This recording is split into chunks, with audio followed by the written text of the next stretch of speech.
to the Superhumanistic Podcast, where we talk about all things health and wellness. Thank you for joining us today. We are your hosts, David and Jessica.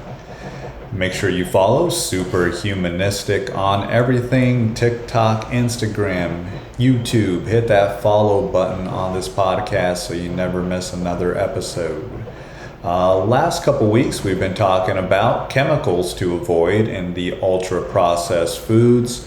So if you want to learn more about avoiding ultra-processed foods and the reasons you should be avoiding that because of the chemicals that are put into those foods and all the range of health issues that those chemicals and foods can cause, go back and listen to the last 2 weeks. This week we're going to be talking about ways to get your protein in every single meal. That's going to be important if you're trying to build muscle, you're working out at the gym, following some of the tips that we're giving you on this podcast to stay healthy. That protein is a huge part of that.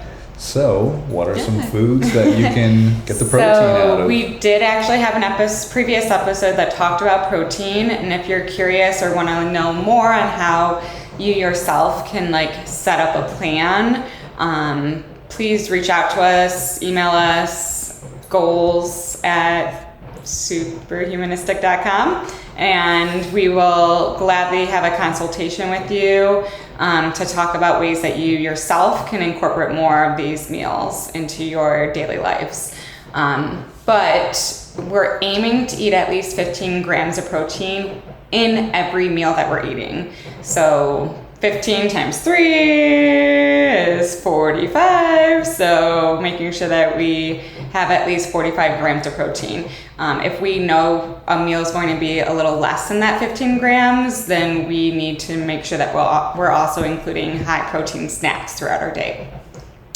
Especially if you're pregnant, you're going to want more protein, so it just kind of depends on your body type too, which we talked about in a previous episode. So some foods that we think are high in protein actually aren't that high in protein. So that's why we wanted to really talk about ways to still incorporate those foods, but to do it so that you're doing it together. So for instance, peanut butter. It is a great source of the healthy fats that we're needing as well. So we're not saying not to have peanut butter, but by itself, it's only really giving you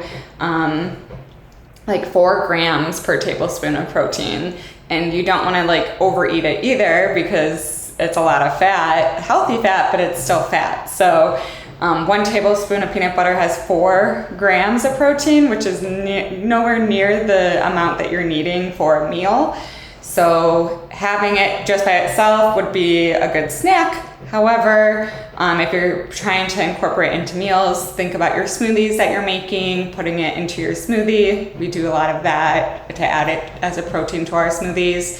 You can also put it in other breakfast items. So yogurt is really high. Greek yogurt is really high in protein. So adding it to Greek yogurt is another option. Chia seed pudding, putting it with that. So just various ways that you can add that peanut butter to different dishes. You can also put it in different sauces. So a peanut butter sauce that you're putting on top of a meal can add that protein for that meal too. Chia seeds is another food then. Thought it was really high in protein. It actually also only has 4 grams, but if you have peanut butter with the chia seeds, you're already at your 8 grams. So a little bit better, not to where we need to be. But if you start adding that yogurt and things to it, you get more protein that way too. So chia seeds, 2 tablespoons of chia seeds is only 4 grams of protein. So obviously you don't want to have it just by itself, but adding in fruits, the different milks. So when you're looking at milk to make your chia seed pudding, I've always been using oat milk in mine. However, that also doesn't have a lot of protein, so I'm gonna start looking for this other milk. It's ultra filtered milk. So that has 2 times the protein as any traditional milk has. So looking for milk that's ultra filtered milk. You also can add yogurt to your chia seed. And soy milk has 7 grams of protein per cup. So soy milk is another alternative that I probably will start buying just because that's something I think I'm more familiar with than this ultra filtered milk. But 7 grams of protein is better than just the 2 to 4 grams that you're getting in the other milk that is out there. Another one to look out for would be, or not to look out for, but that has, you think would have a lot of protein but doesn't, are a lot of nuts.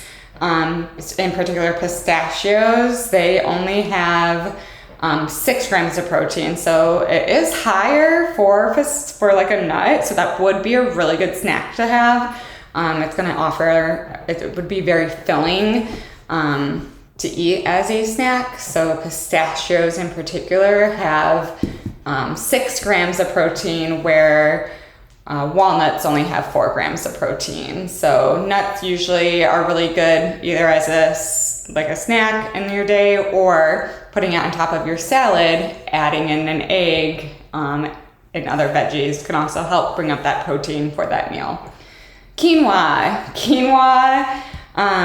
I don't feel like we eat enough of that in our meals, but it does offer 8 grams of protein, so a really good source of protein.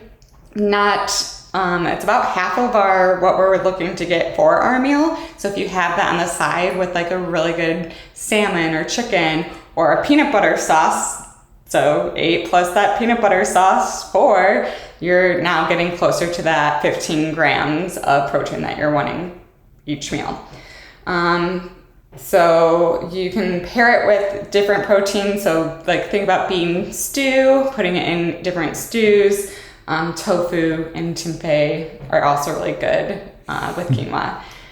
Eggs, and I know you're going to talk about eggs a little bit, so I'm going to skip eggs for now. I'll let my husband touch on that one. But chickpeas is another good option to add to things. By itself, it only is 7 grams, so if you're eating like hummus, it's still a good snack to have, but only 7 grams of protein, so you don't want to have it just by itself for a meal. You want to add it to like a salad or the quinoa dish that we're making. So thinking about how you can get to that 15 grams of protein. Yogurt is really good. Not just plain yogurt. You don't want the plain traditional yogurt. That's very sugary and it has a lot of fat in it. You're looking to have Greek yogurt. Greek yogurt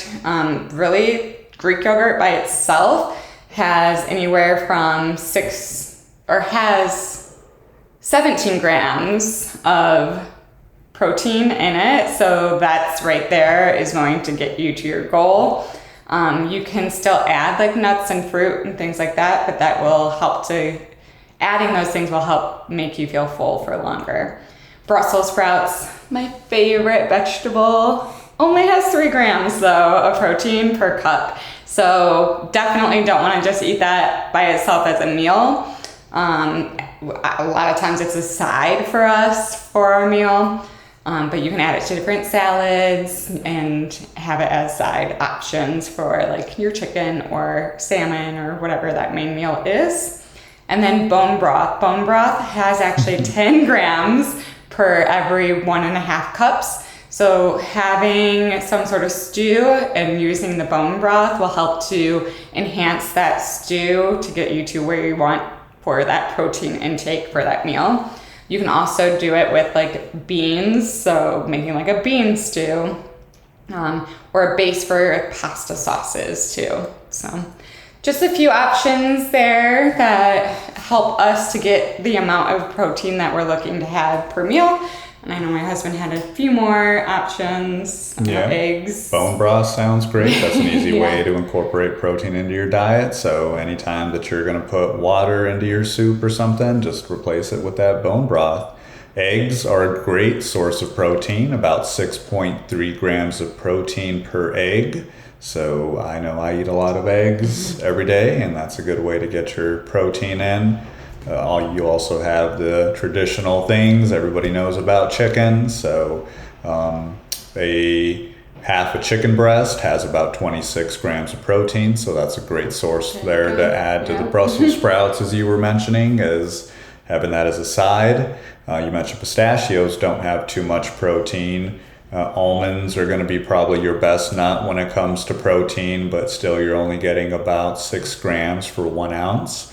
And those can also be fatty, so be careful with the nuts. We enjoy some unsalted nuts every day, but definitely keep it to about 1/4 a cup or so, or like no more than half a cup for sure.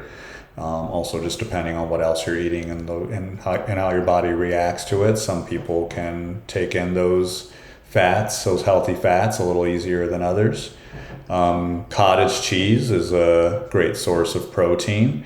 Just 1 cup can get you roughly 25 grams, so that's a great source there to include that with your breakfast, some fruit, and even eggs as well. If you're really looking to get high numbers on the protein and you're looking to bulk up and put on some muscle. The lean beef is another source there, but you want to be careful with your intake of lean beef just because of other health issues that it causes. We talked about that in a previous episode. Fish, of course, salmon, tuna, mackerel, just really anything like that's going to be a great source of protein for you to include with some veggies and some sides that'll be healthy for a dinner. Lentils or any kind of beans in general are an awesome source of protein, a great healthy source of protein. And what's great about lentils and beans is those provide that source of fiber as well to keep a healthy gut. And seeds, pumpkin seeds. I know you bought us some pumpkin seeds the other day. I think we've decided we need the pumpkin seeds that have already been shelled. Yeah, that's what we need. De-shelled. And we'll have a better experience with our pumpkin seeds. But again, seeds aren't a huge source of protein. For 1 ounce, you're only looking at about 7 grams. But as you touched on, it's good to just kind of incorporate that with other things. So these were all the ways to get more protein in your diet, and hope you go out there and start incorporating that into your diet, because protein is a very important part of a healthy diet when you're especially working out. Yeah, it's going to help you gain you're going to see those gains in the gym adding in the protein. So all right. Well, thank you for joining us. Make sure you follow Superhumanistic on everything. Make sure you leave a rating and review, and also share this with somebody that might benefit from it. Go out there and start including these tips into your life so you can be more superhumanistic. We'll see you next time. bye.